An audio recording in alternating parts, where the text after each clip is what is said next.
जब मैं कहूँ चले जाओ जरूरत नहीं तुम्हारी, उस वक्त ठहर जाया करो, उस वक्त सख्त जरूरत होती है तुम्हारी। नमस्कार दोस्तों, मैं आपका अपना विकास चौहान। आप सभी का स्वागत है विकास चौहान ट्रू क्राइम स्टोरीज में। आज मैं आपको दिल दहला देने वाली दिल्ली की एक ऐतिहासिक कहानी के बारे में बताने जा रहा हूँ, जो कि एक सच्ची घटना है।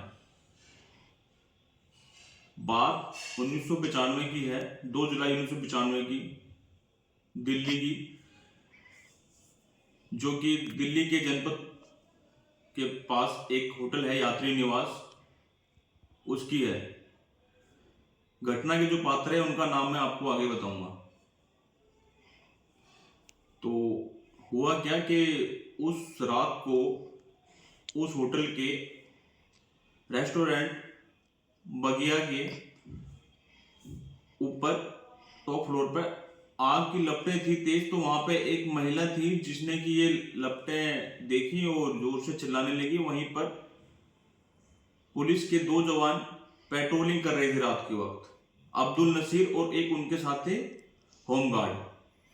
वो दोनों पेट्रोलिंग कर रहे थे, तो उस महिला की आवाज सुनकर वो उस होटल की तरफ भागे और उन्होंने देखा कि क्या मंजर है। पर होटल के मैनेजर केशव कुमार ने उनको अंदर नहीं आने दिए और बोल दिया कि आग हम अपने तंदूर में कुछ पुरानी रद्दियां, अखबार, कुछ बैनर्स जला रहे हैं जो कि हमारे काम के नहीं रहे।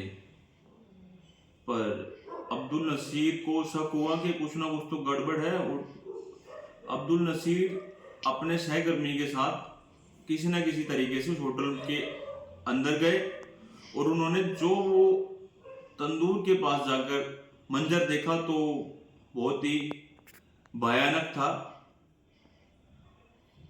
था, और ही बहुत ही डरावना था। उस तंदूर के अंदर एक इंसानी लाश थी जो कि पूरी तरह से नहीं जली थी। उस लाश का जबड़ा अभी जला नहीं था, जिससे कि पता लग रहा था कि ये लाश एक महिला की है। तो आइए कहानी की ओर चलते हैं। ये कहानी है नैना साहनी की, नैना साहनी तंदूर कांड की। ये कहानी तंदूर कांड के नाम से भी जानी जाती है और नैना साहनी मर्डर केस के नाम से भी जानी जाती है। नैना साहनी और सुशील शर्मा दोनों कांग्रेस पार्टी के बढ़ते हुए एक अच्छे कार्यकर्ता थे। बताया जाता है कि सुशील शर्मा दिल्ली यूथ कांग्रेस के प्रेसिडेंट भी थे और नैना साहनी भी कांग्रेस के लिए कार्यकर्ता थी। और नैना साहनी ने कमर्शियल पायलट की ट्रेनिंग भी ली थी। इन दोनों की मुलाकात कांग्रेस में जब ये कार्यकर्ता थे, जब इन दोनों की मुलाकात हुई थी और इन दोनों की नजदीकियां आपस में बढ़ गई थी। बताया जाता है, कुछ सूत्रों से पता लगता है कि दोनों पति पत्नी थे और कुछ सूत्रों से पता लगता है कि ये दोनों लिव इन में रहते थे। इन दोनों के बीच नजदीकियां थी और ये दोनों दिल्ली के मंदिर मार्ग करोल बाग के पास है जो वहां पर रहते थे लिव इन में। और इन दोनों के बीच धीरे धीरे अनबन होने लगी।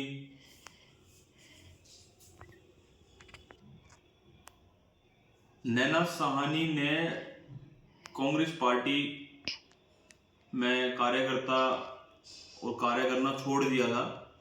वो चाहती थी कि मैं अपने पायलट वाले जीवन पर फोकस करूं और मैं विदेश में जाकर इसकी पढ़ाई करूं और तैयारी करूं। नैना साहनी और सुशील शर्मा के बीच काफी अनबन होने लगी थी दोनों के बीच। तो नैना साहनी ने अपने पायलट वाले करियर को लेकर अपने मित्र जो कि मकसूद करीम, वो भी कांग्रेस पार्टी के लिए कार्यकर्ता थे, उनके साथ उनकी अच्छी जान पहचान थी। उनके साथ उन्होंने नजदीकियां बढ़ाई और अपने पायलट करियर को लेकर उनसे बात करी। तो ये सब चीज ना सुशील शर्मा को गवारा नहीं लगा। उसको इन दोनों के संबंध के ऊपर शक होने लगा कि गलत है क्या है। तो इसको भी लेकर इन दोनों के बीच बहुत अनबन हुई, लड़ाइयाँ होती थी, झगड़े होते थे और धीरे धीरे 2 जुलाई 1995 की रात आई। सुशील शर्मा अपने दिन भर के काम से शाम को घर पर आए और उन्होंने देखा कि नैना साहनी एक फ़ोन कॉल पे लगी हुई हैं। तो जब सुशील शर्मा ने पूछा कि किसका फ़ोन है, इशारे से कि किसका फ़ोन है, तो नैना साहनी ने बताया कि मैं अपने घर पे अपने पेरेंट्स से बात कर रही हूँ। तो सुशील शर्मा से इतना कह के वो फ़ोन कट किया और वो दूसरे कमरे में चली गई। उनके जाने के बाद सुशील शर्मा ने, पहले मोबाइल तो होते नहीं थे, इंस्ट्रूमेंट्स होते थे, तो रिडायल किया। तो रिडायल करने के बाद जब बेल गई और जब उधर से इन्होंने बोला हेलो, तो उधर से आवाज़ आई, एक मर्दाना आवाज़ थी जो कि मकसूद करीम की आवाज़ थी। तो मकसूद करीम की आवाज़ थी, तो उन्होंने फिर फ़ोन काट दिया। फिर इस बात को लेकर दोनों के साथ बहुत बहस हुई, मतलब बहुत बहस हो गई थी कि मतलब कि ये था कि लड़ाई हो गई थी, बेकाबू थी, पर फिर भी सुशील ने अपने ऊपर काबू किया और वो बालकनी की तरफ चली गए। तो पर इस दौरान नैना साहनी ने कहा था कि मैं अपनी आत्महत्या कर लूंगी, पर सुशील शर्मा ने सोचा कि भाई लड़ाई ना बढ़े, तो वो बालकनी की तरफ चले गए थे। इसी बीच नैना साहनी ने आत्महत्या नोट लिखा और नैना साहनी ने अपने लाइसेंस रिवॉल्वर से एक गोली चलाई। तो सुशील शर्मा को ऐसा लगा कि नैना साहनी ने आत्महत्या कर ली, पर वो ऐसा गोली उन्होंने अपने को नहीं मारी थी, वो उन्होंने एक स्काई शॉट किया था, हवाई फायर। तो देखा तो नैना साहनी अंदर ठीक थी और फिर दोनों के बीच फिर लड़ाई झगड़ा होने लगा और सुशील शर्मा अपने ऊपर काबू नहीं पा पाया। सुशील शर्मा ने क्या किया, गन से शॉट किया। जो पहला शॉट है वो उनके बगल से जाकर पीछे दीवार पे लगा, दूसरा शॉट उनकी गर्दन पे लगा, उसके तुरंत बाद ही उसने तीसरा शॉट किया जो कि उनके माथे पे लगा और नैना साहनी की हाल तुरंत मौत हो गई। बताया जाता है कि जब नैना साहनी की मौत हो गई तो सुशील शर्मा रोया भी था, अपने करे पे उसे पश्चाताप भी किया, पर ऐसा क्या पश्चाताप जब अब जो अपने आप फिर ही काबू नहीं कर पाया। अगर वो चाहता तो पुलिस में भी जा सकता था, जिससे कि कुछ अलग धाराओं के साथ उसके साथ रियायत मिलती, सजा तो मिलती पर कुछ हद तक कम। पर उसने ऐसा नहीं किया, वो उस लाश के सामने रोया। फिर कुछ देर बाद वो नीचे मार्केट में गया, मार्केट में जाने के बाद उसने प्लास्टिक पॉलीथीन्स ली, प्लास्टिक पॉलीथीन लेकर उसने नैना साहनी को लाश को उसमें बंद किया और उस बेड की चादर को लपेटा उस प्लास्टिक पॉलीथीन पर और कमरे को साफ किया। कड़ी मशक्कत करने के बाद उस लाश को उठाने के बाद उठाकर अपनी गाड़ी तक लाया और गाड़ी में रखा और गाड़ी लेकर रात को चल दिया। पहले तो उसने सोचा था कि मैं दिल्ली ITO जाऊंगा और इस लाश को मैं यमुना जी में डंप कर दूंगा। वो यमुना जी में की तरफ चल दिया और उसने देखा कि ITO पे तो बहुत भीड़ हो रही है, चहल पहल काफ़ी है, तो उसने ऐसा करने में वो सक्षम नहीं रहा और वो इस लाश को लेकर इधर उधर भटकता रहा। फिर वो अपने होटल बगिया रेस्टोरेंट पहुंचता है, वहाँ पहुंचता है और अपने होटल के जो मैनेजर होते हैं केशव कुमार, उनसे बोलता है कि भाई होटल को जल्दी खाली करवाओ।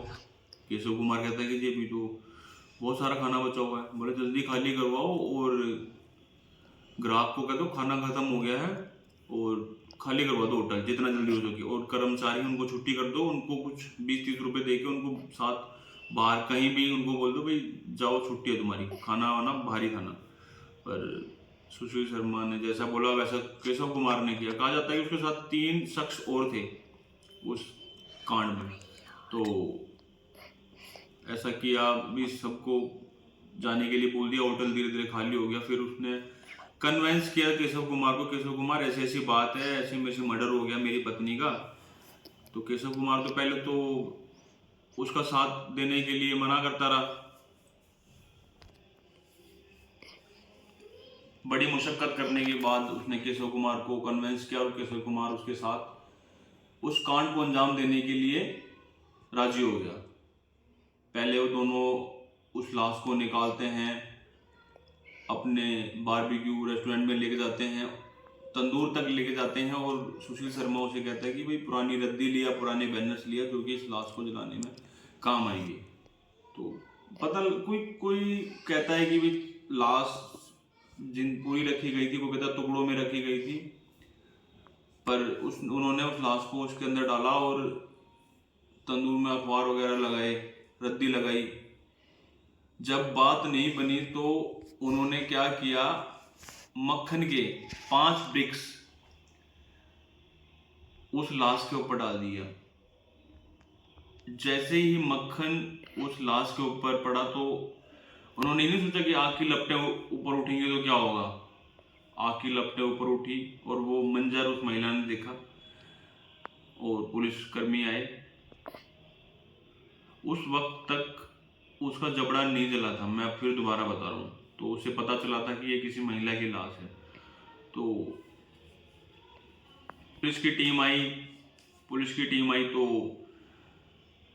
केशव कुमार को घटनास्थल पर ही ना इंटरसेप्ट कर लिया था, पर सुशील शर्मा वहां से फरार हो गया था, वो भाग निकला वहां से। बताया जाता है कि रात भर अपने दिल्ली के एक आईएएस दोस्त के पास ही रहा था। उसने दोस्त को पूरी कहानी का मंजर नहीं बताया था। वहां से वो निकला तिरुपति बालाजी जाके उसने अपने इस हत्याकांड का पश्चाताप किया। फिर वहां से वो मद्रास गया, मद्रास जो कि फिलहाल चेन्नई में है। 17 जुलाई 1996 को इसका नाम मद्रास से चेन्नई कर दिया गया था। चेन्नई गया, चेन्नई से फिर वो बेंगलोर आया।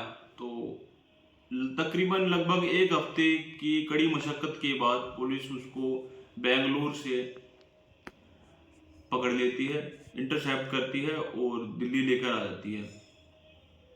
दिल्ली लेके आ जाती है तो बताया जाता है कि पुलिस ने इस केस में इतनी जल्दी से चार्जशीट फाइल करी थी, बहुत जल्दी की, जो कि वो भी ना एक पहली बार हुआ था इतनी जल्दी on the spot chargesheet file करना। अरेस्ट किया, उसको 10 दिन के रिमांड पर भेजा गया। लेबर जो कोर्ट है ना, इसको फांसी की सजा सुना दी थी सुशील शर्मा को। बताया जाता है कि ना 2 केस के चलने के धीरे धीरे बाद ना कि इसके ना कोई वकील भी इसका केस लेने से ना मना कर देता था कि भाई हम इस केस को नहीं लड़ेंगे। मतलब कि इतना हाईलाइट था कि एक निंदनीय था ये, बिल्कुल बहुत सुनने में अजीब लग रहा है, बहुत ही निंदनीय था। किसी भी वकील ने इसका केस नहीं लिया था। 2006 के बाद इसका केस किसी वकील ने लिया और फिर लड़ते रहे धीरे धीरे।